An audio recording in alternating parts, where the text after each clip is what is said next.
Oke, kali ini kita akan belajar mengenai kecepatan reaksi. Apa itu kecepatan reaksi? Nah, seperti yang adik-adik ketahui, reaksi zat kimia itu ada yang berlangsung cepat, ada yang berlangsung lambat. Seperti kalau misalkan adik-adik membakar mercon ya, pasti reaksinya berlangsung sangat cepat. Berbeda dengan ketika besi berkarat, reaksinya akan berlangsung cukup lambat. Nah, kecepatan atau laju reaksi ini didefinisikan sebagai perubahan konsentrasi molar per reaksi atau hasil reaksi per satuan waktu.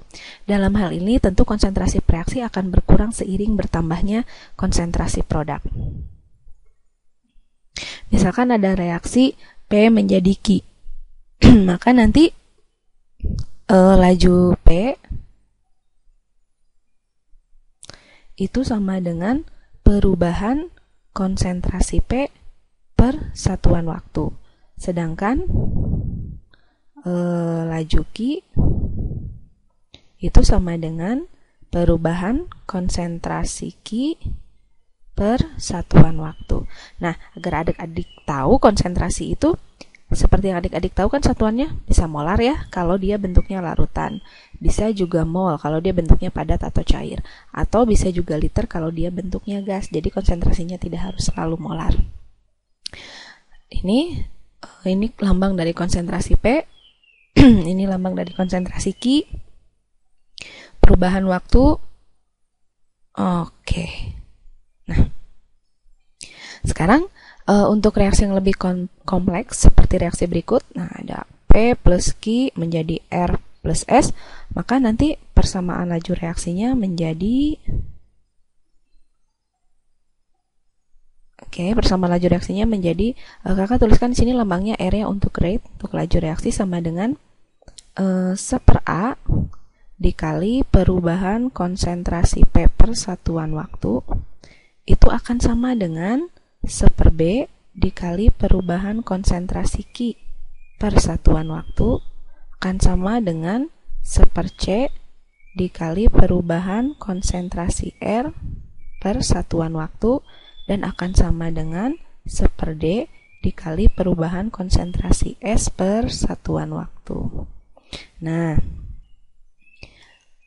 karena konsentrasi per reaksi ini akan berkurang, maka di sini tandanya minus. Tapi minus ini nanti tidak ngaruh ke perhitungan ya.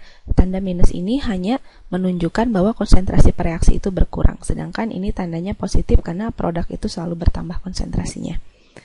Sehingga nanti perbandingan laju reaksi dalam satu reaksi sama dengan perbandingan koefisien reaksi.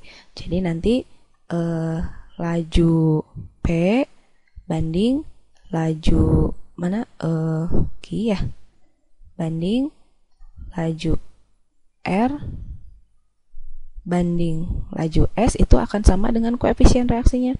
Jadi A banding B banding C banding D. Oke. Kita coba ke contoh soal berikut. Reaksi ion bromida dan ion bromat dalam suasana asam mengikuti persamaan kimia berikut. Jadi nanti 5Br plus BrO3 ini BrO3 plus 6H plus menjadi 3Br2 plus 3H2O. Nah, ini persamaan reaksinya. Jika kecepatan pembentukan H2O, mana H2O? Nah, di sini ya. Jika kecepatan pembentukan H2O itu sama dengan 1,5 mol liter min 1 S min 1 molar per sekon, berapa kecepatan penguraian ion bromida? Penguraian ion bromida. Oh, berarti di sini ion bromidanya. Ini benar, tandanya negatif nih adik-adik ya. Enggak ada di sini. Nah, oke.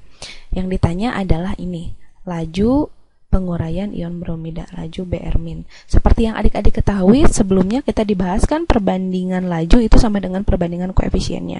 Maka nanti laju dari Br min kalau dibandingkan dengan laju dari H2O itu sama dengan perbandingan koefisiennya, yaitu 5/3.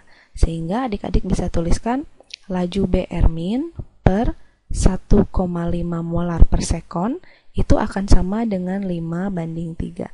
Sehingga nanti laju Br min itu sama dengan 5/3 dikali 1,5 molar per sekon. Yo.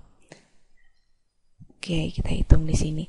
15 dibagi 3 itu 5 kan. Jadi kalau 1,5 dibagi 3 itu hasilnya nanti 0,5. Tinggal adik-adik jumlahkan.